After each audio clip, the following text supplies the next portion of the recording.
Okay, good morning, everyone. We are on Masechet CHULLIN. Good to be back, and we are on Beis Amud Aleph. The art scroll, as always, has a beautiful introduction. So we're just going to do a quick introduction for 5 minutes, and then we'll get going. Really, the Masechet, as you see throughout many other places in Shas, is actually referred to as Shchitas CHULLIN, as opposed to the first parak of Kachim, the first parak of Zvachim, which is Shchitas Kachim. And that's because CHULLIN talks about, as opposed to Zvachim, which talks about shechting animals that are consecrated in the temple, CHULLIN talks about the meat that we're going to buy in Sobeys. So you want to go ahead and you want to buy unconsecrated, you want to take an animal and you want to have it and it's not consecrated to the mikdash and you want to eat it. So we need to know the halachas of shechting it and using it. And that's going to be Masechet CHULLIN amongst other things. Just a little bit of a background in terms of the prakim. Parak 1 and 2 are shchita. Parak 3 talks about treifas, even if you properly shecht it. So there are certain things that have treifas, even a kosher animal. Parak 4 is the fetus of slaughtered animals. Parak 5 is the isser to slaughter an animal and his child on the same day.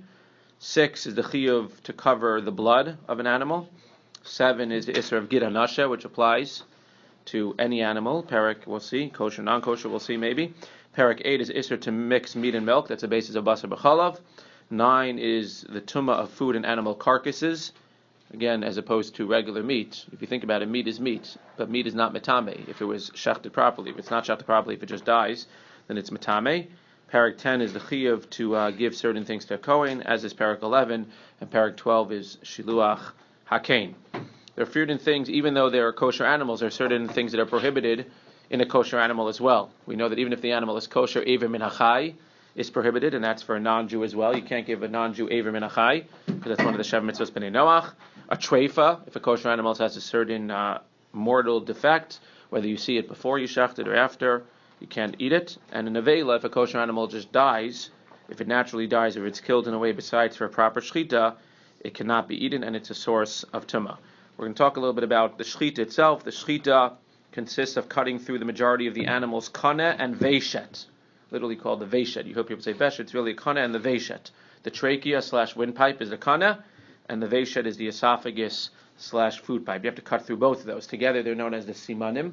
They're known as the pipes, even though simanim means signs. Here we talk to them about being pipes.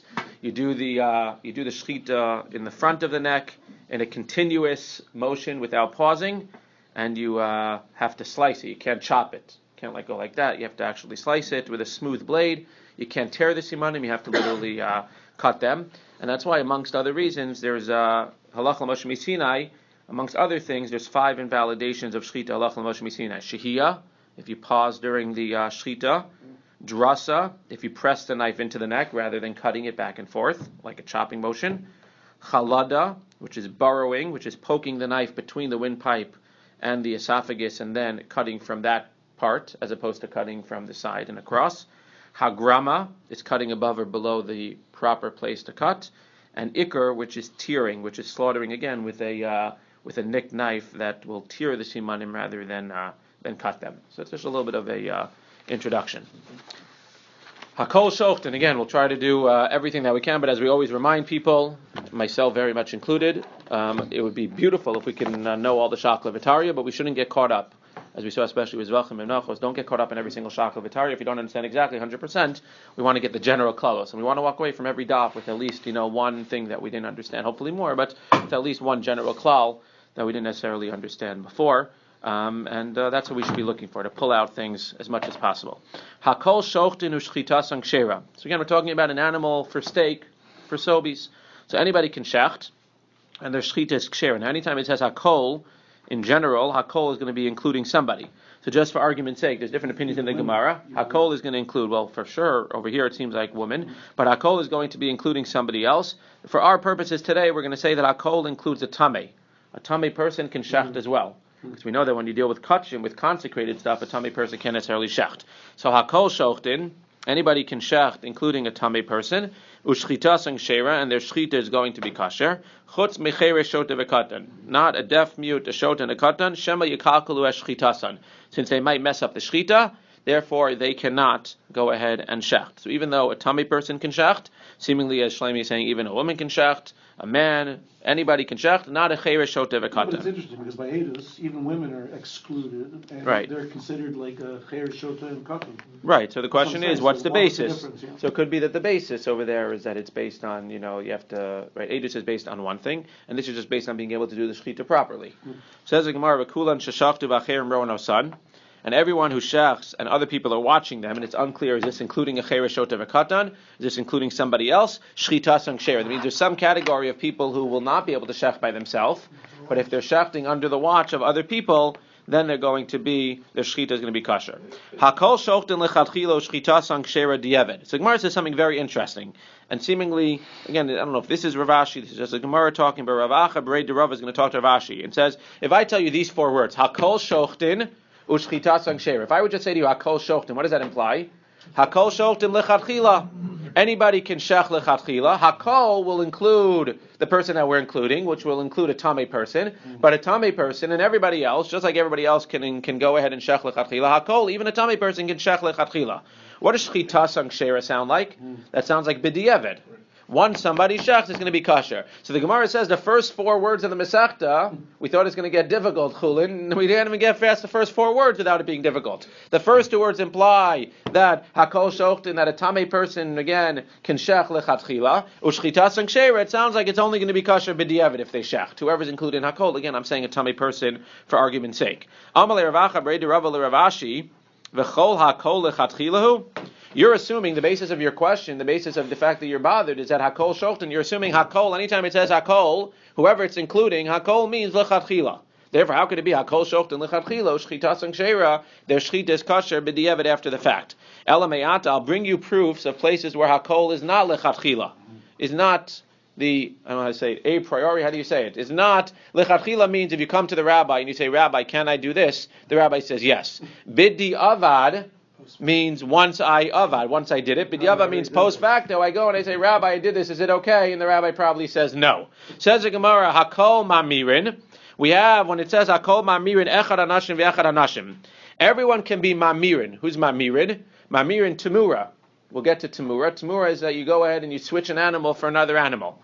So we know that the pasuk says, Hachanami de lechatchilahu. Are you telling me that when it says Hakol mamirin, everybody can be mamirin? Men, woman, everybody can be mamirin. And again, over there, Hakol, as it says over there, includes a yoresh.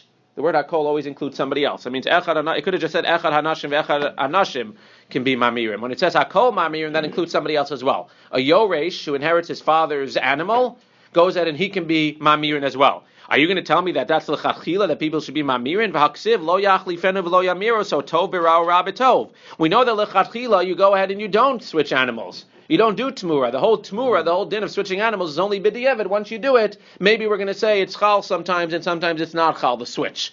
But l'chachila, we don't switch animals. Again, you can go ahead and you can, as we saw, if an animal gets a blemish, you can redeem it in this and that. But l'chachila, to have an animal that you set aside to l'chachila, Tmura, to switch it, we don't do. So how can you tell me that Hakol in general means l'chachila? If I go to a rabbi, he says, yeah, go ahead, great idea. Hakol mamirin, what do you mean, great idea, mamirin? After the fact, if a woman, if a man, even if a yoresh does Tamura, if they do it the right way, then it'll work. It'll be chal. But that's not lechatchila. You just told me Hakol is lechatchila. Says in Gemara, you're right. Hakol is usually lechatchila. Hasam kidiktani taima. There, it clarifies what it says afterwards, and by clarifying, it's showing you that over there, when it said Hakol, it wasn't lechatchila. In general, Hakol is lechatchila like our Mishnah. Hakol shochten lechatchila. Hakol mamirin would be lechatchila. But there, after it says Hakol mamirin, it clarifies that it's not lechatchila. What does it say? Lo shadam rashai lahamir. The brisa there itself says not that lechatchila you should go ahead and do Tamura. Ela shehim himir mumar. If you do it, it's going to be chal. However, if it's sofeg es arbaim, you're going to get malchus. So Hakol by itself, when Hakol comes by itself, that's lechatchila. When Hakol comes with a clarification that's telling you that it's not lechatchila, then it's not going to be lechatchila. But at the end of the day, what do you see? Back to our question. Hakol shochten over here, we don't clarify it at all. Therefore, Hakol shochten is lechatchila. And then it says, Ushchita sang shera seems to be b'diavad. It's contradictory. It's self-contradictory, the first four words of the Masechta. Ella, says the Gemara, let's bring something else. So you're telling me now again, the basis of your question is that hakol is a chatchila, and except when it's clarified afterwards, like by mamirin.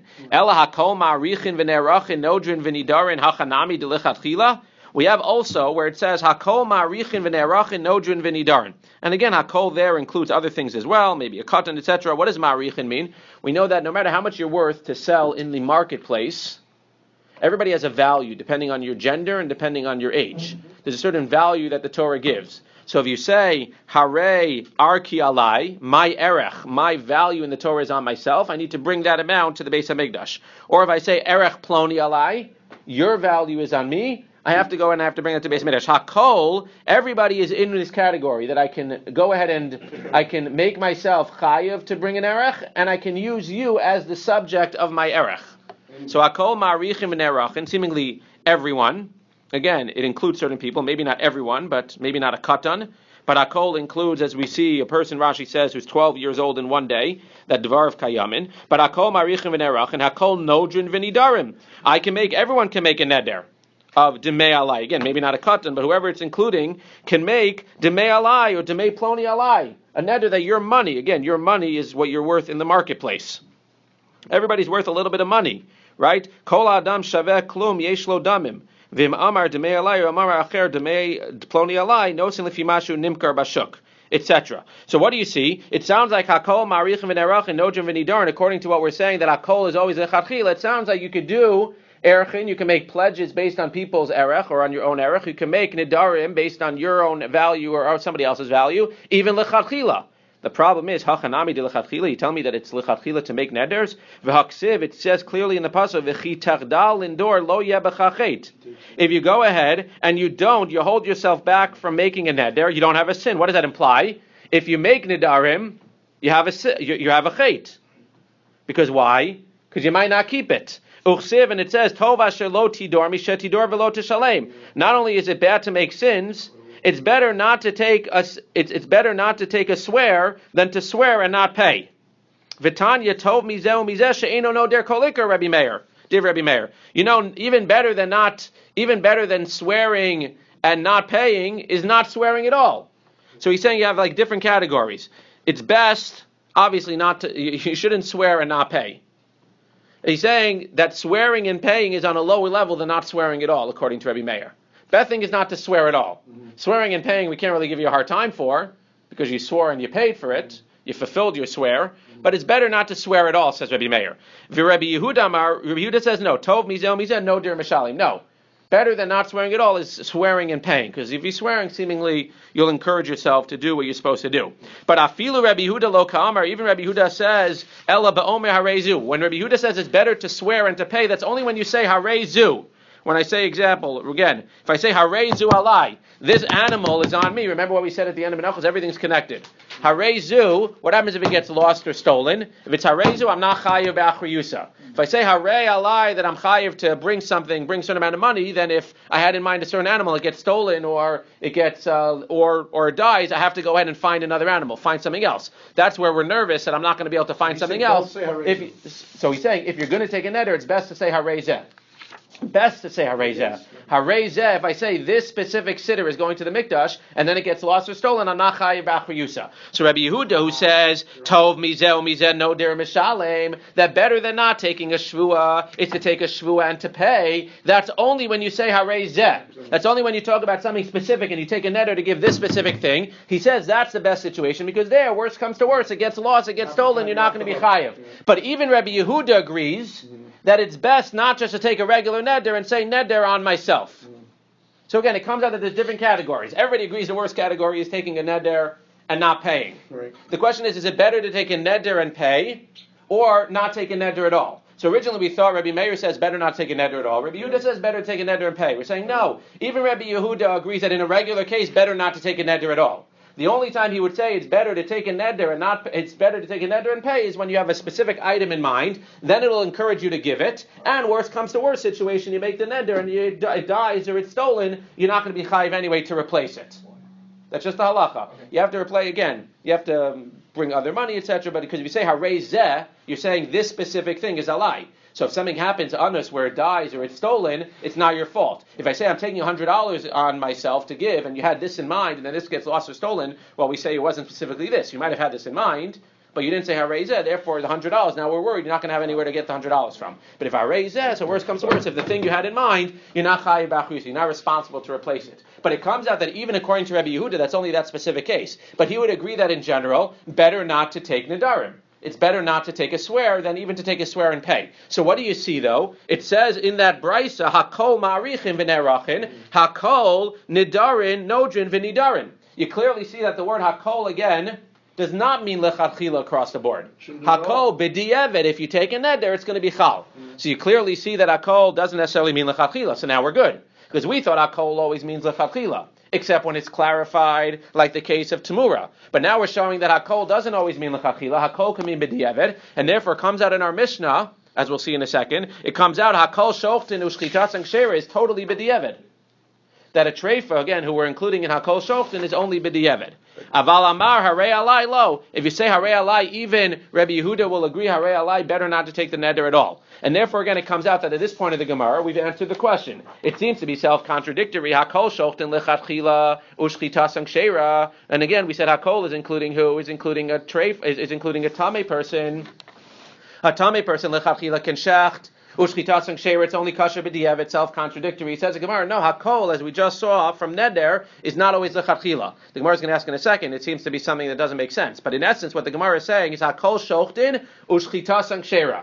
As Rashi explains in the very beginning of Beis Amud Aleph, it's all b'di'evet. Hakol shochtin, I just want to read to you Rashi. If you look at the Rashi on Beis Amud Aleph, right next to the Mishnah on the right, v'kol hakol lechatchilahu, this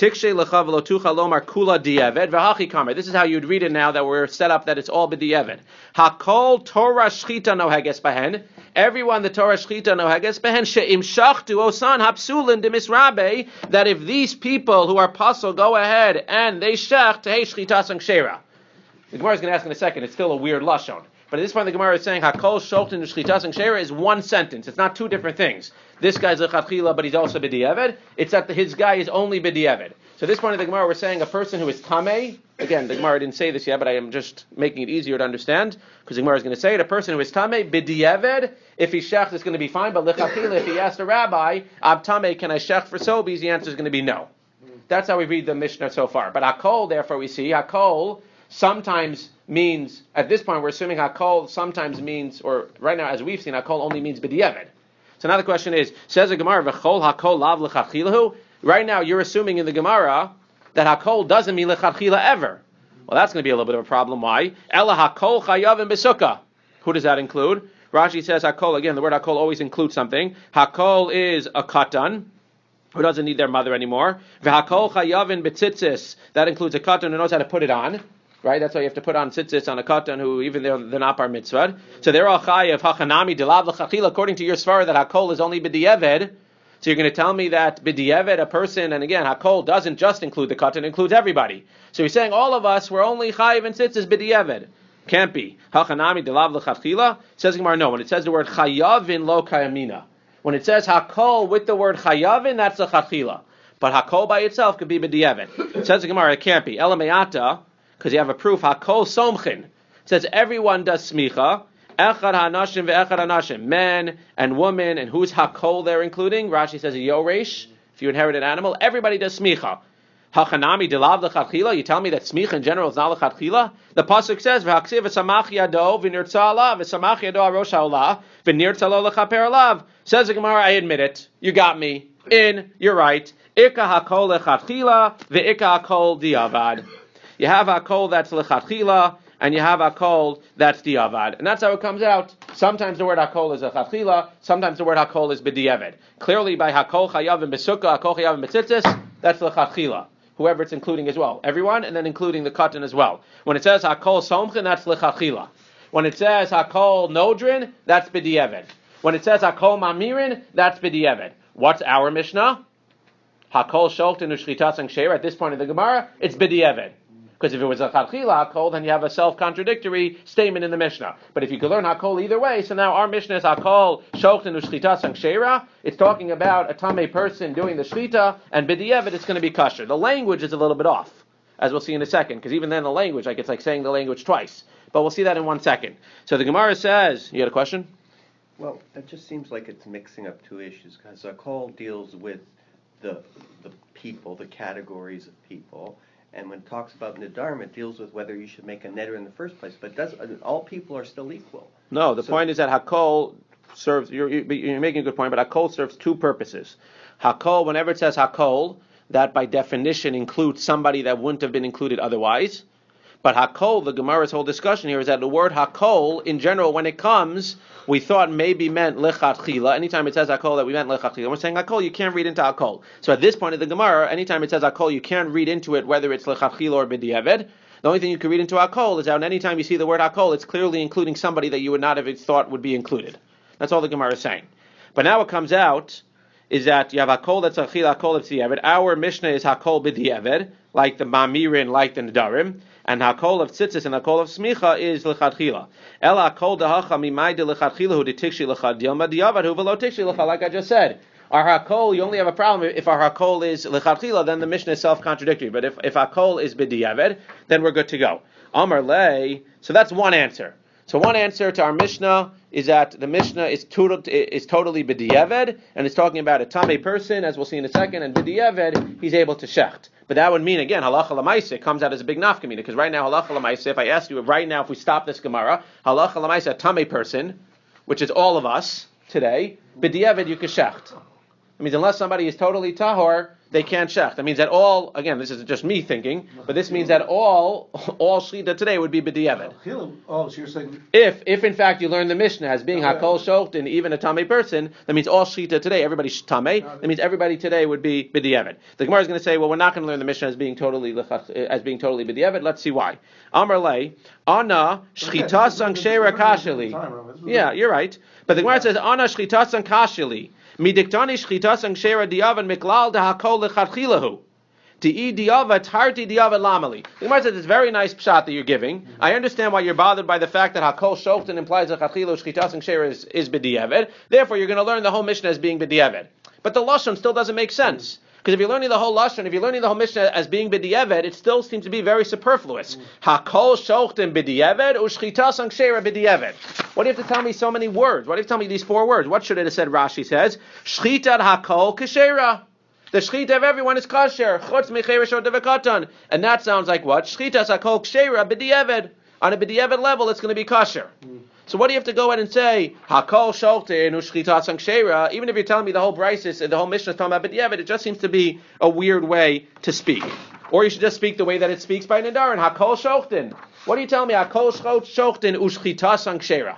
It's a weird way of saying. Therefore, says Gemara, I don't like learning that our Mishnah is diavad. And again, I think furthermore, we don't like learning that the Mishnah is totally b'diavad. We're going to come a Mishnah. It's going to tell us only the second, only like the not ideal situation. So rather, what is it? Amar Rabba Bar Ula. He changes everything. Hachi Gitani. This is where I got the Tamei B'chulin. Hakol shochtin. Everybody can shecht lechatchila, because we said the word hakol can mean either lechatchila or b'diavad. Hakol shochtin va'afilu Tamei B'chulin. Even a tamei person can shecht lechatchila. Chulin can shecht the meat for us, for Sobeys, or for whoever he's working for. Tamei b'chulin my lememra. The Gemara says it's beautiful, but what's the chiddush? Pshita, as Rashi says. Why would you think that a tamei person can shecht chulin? A tamei person can shecht in the Beis Hamikdash, that I get. Can shecht kachim. But why should a tamei person not be able to shecht meat for us to eat? Says the Gemara, b'chulin shenasu al taras hektish. The Gemara is saying fascinating. Yes, you're right. Regular chulin, regular meat for us to eat, that's not a problem. For sure, a tamei person can shecht. What's the chiddush? That a tamei person can not only shecht meat for Sobeys, there are certain people, as the Rashi says, shenasu al taras hakodesh, there are certain people that dekabel aleh lacho b'taras kodesh. Certain people that even though they're what? Even though they're eating chulin, they're makbid not to eat the chulin when it's tamei. Sherotze lahargil atzmo b'taras kachim. Really, you can eat chulin that's tamei. You can't eat kachim that's tamei. Therefore, what? You can eat chulin while you're tamei. But they want to make sure that they eat what? That they eat chulin even while they're tahor, and the chulin is tahor, because they want to make sure that they're going to eat tod and shlamim, which they have to eat when they're tahor. They want to make sure that they're going to eat it betara. So they're very makbid on themselves that they should be tahor and the meat should be tahor when they eat chulin, even though they don't really have to be, because they want to make sure that they train themselves so that when they eat the stuff that they have to be tahor for, they're going to be tahor. So what's the chiddush? The chiddush is that a tameh can cut chulin even for a person who's makbet to eat, who's makbet to eat chulin that's tahor, he could still cut it. The Gemara is going to later ask, how does that work exactly? Yeah.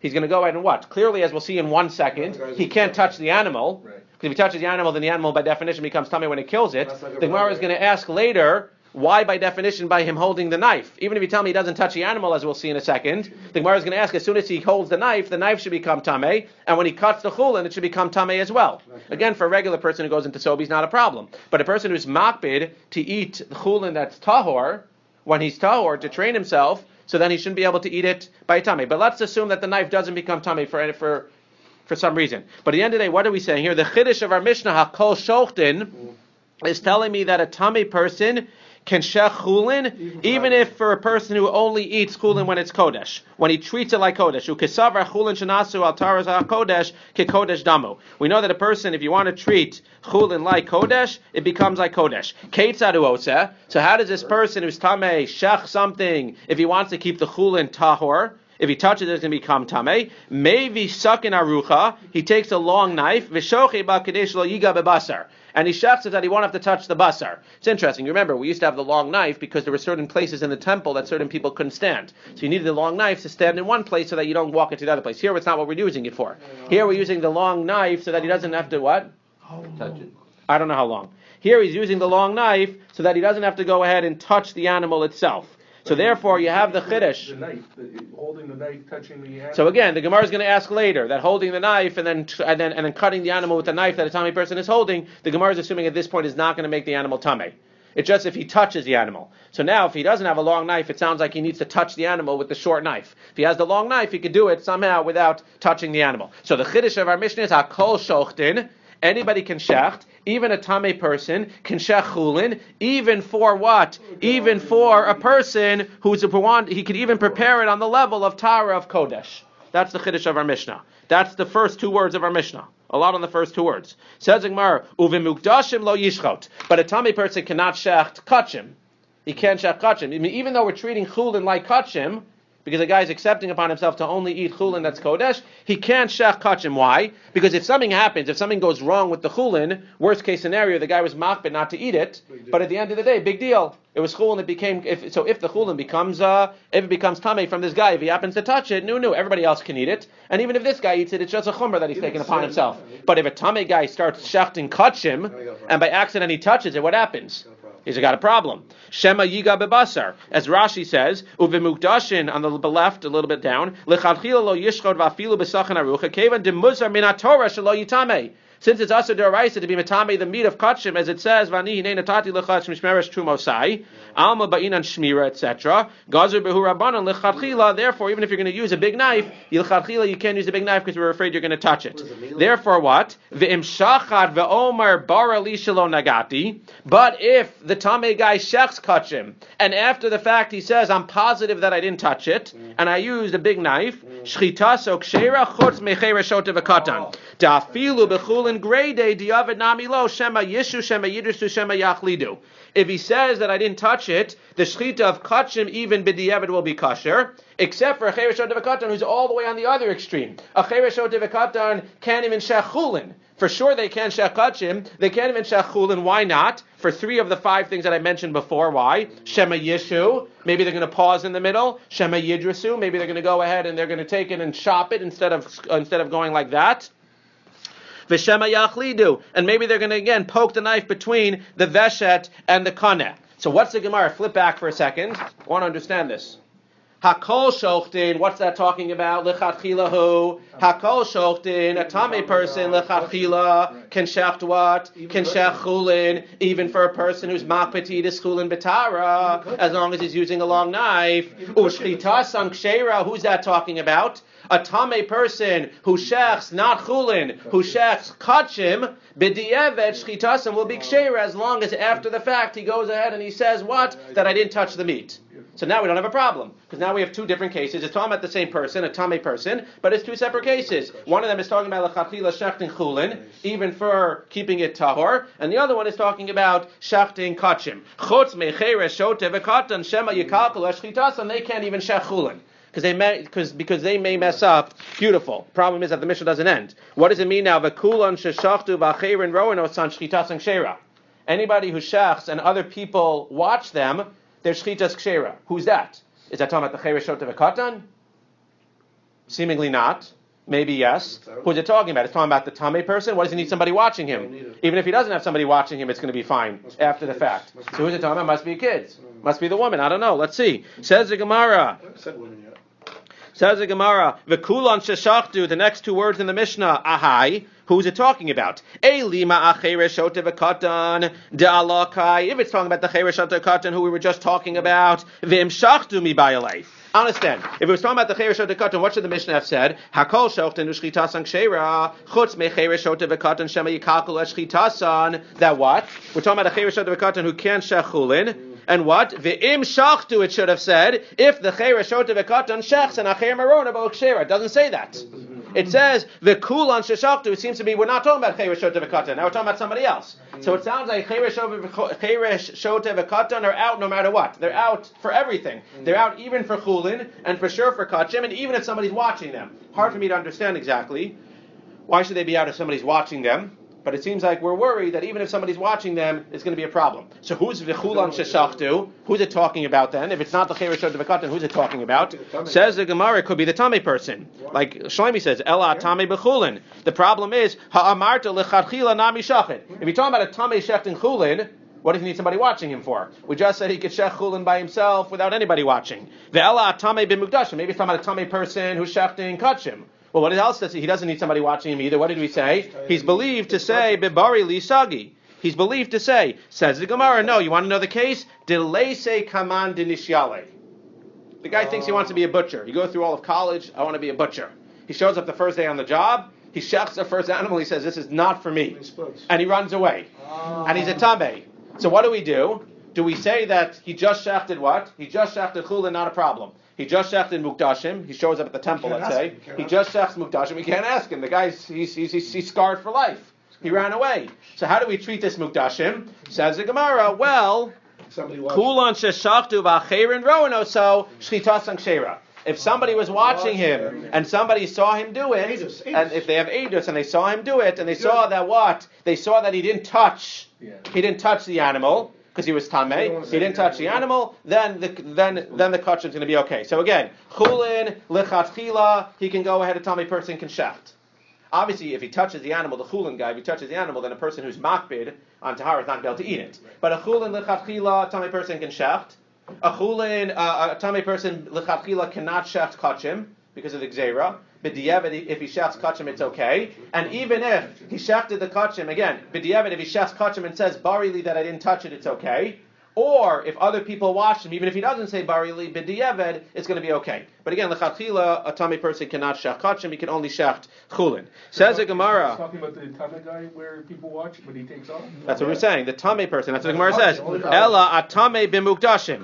B'barili sagi. But we understand, why does it have to be the tamei case of mukdashim? He could just say, I'm believed, if he takes off. Right. So again, the chulin guy, it doesn't matter if he takes off, because we don't have to ask him. Chulin person who shechs regular, a tamei person who shechs regular chulin, it's fine. Right. A tamei person who shechs mukdashim, well, only b'diavad it's fine, but only if we can either ask him or if somebody watched. If nobody was watching and we couldn't ask him, then we have to be choshesh that he touched the kachim, and it's going to be a problem. But even a cherish, though, if it's watched. It's so that's what I'm saying. So it sounds like not. The art scroll might say, again, I'm just saying, I don't know, I didn't see, but according to Pashup Pshat, in the Gemara, it sounds like... He's trying to say, why does it say they? It should say they. It should have said v'im shachtu. It should have said im shachtu, if they shecht. So when it says all includes them plus... It could be. Again, it could be. Rashi doesn't say that, the Gemara doesn't say that. So that's the question. So I said, halacha, I'm not sure. Cheresh shotev v'katan, maybe after the fact, if somebody watches them, and that's what I said, I don't understand why it wouldn't be good. So I'm happy the article agrees. But the point is that it's not clear. The Gemara is not telling you that for sure cheresh shotev v'katan would be fine. But if he says it's fine, so then it's fine. The kulan includes not only them, but that would be the Rishonim that would be saying that. That's not Pashup Pshat in the Gemara. Says the Gemara, we'll just end with this. So it sounds like the way you're setting up our Mishnah is that our Mishnah is the source that a person who's tamei lechatchila cannot go ahead and shacht kachim, and b'diavad if he does, so then under certain circumstances, if he says barili or somebody watched him, it'll work. Is this really the source? We have another source. Kol apsulin sheshachtu, anybody that's possible that's shachted, shchita sang shera, shashchita kshera bezarim, benashim, ba'avadim, uvitmeim, ba'afilu b'kachei kachim, b'vachla yutmei, nogim b'basar. It's interesting here also. It sounds like when we talk about a zar being kosher to shecht, it sounds like b'diavad from here. It says akol psulin, all the psulin that shecht after the fact, shita sang kshera. Again, pashup shat. That the shchita is kosher after the fact. By a zar, lichatchila, kohen should be doing the shchita. But after the fact, a zar does it. Again, this is just this brisa. A zar, nashim, avadim, utmeim. But what do you see? That a tameh after the fact, even by kachim, what? As long as he doesn't touch it, but it's going to be okay. That seems to be the same thing that our Mishnah is saying. That seems to be the source. Says the Gemara, hacha ikar, hasam aidi, de tana sharp sulin, tananami tameh b'mukdash. No, our Mishnah is the source. If I ask you, where's the source that a tamei person, b'diavad, if he shechs kachim, it's going to work? It's our Mishnah. Over there, once it's listing all of the other people that b'diavad it works, it throws in tamei as well. But our Mishnah is the source of the tamei person who shechs, b'diavad, it'll be okay even by kachim. V'ba yisei mahasam ikar, de b'kachim kai. Or you could say, no, over there it's the ikar. Hacha aide de tana tamei b'chulin, tananami tamei b'mukdashin. Or you could say, no, that's the ikar Mishnah. And over here, since we were talking about a tamei shechting chulin, we threw in the idea of a tamei shechting kachim as well. But again, it doesn't really matter. The point is that one of them is a source, one of them is a secondary source, but at the end of the day, it comes out exactly like we said. L'chadchila, a tamei person can shech chulin. B'diavad, l'chadchila, a tamei person should not shech mukdashim. B'diavad, if he does so, it's going to be okay as long as he says, barili, that I didn't touch the meat, or we have somebody that was watching him. Cheirishot v'katan cannot shech chulin across the board. For sure he cannot shech chulin. The question becomes, again, according to the Rishonim, if they do it. And b'diavad, if they do it, and somebody was watching them, it sounds like the article is saying that b'diavad it would be okay. But again, it's nowhere. It doesn't imply that anywhere in the Gemara here. Okay, shkarach everyone. When you're tomorrow.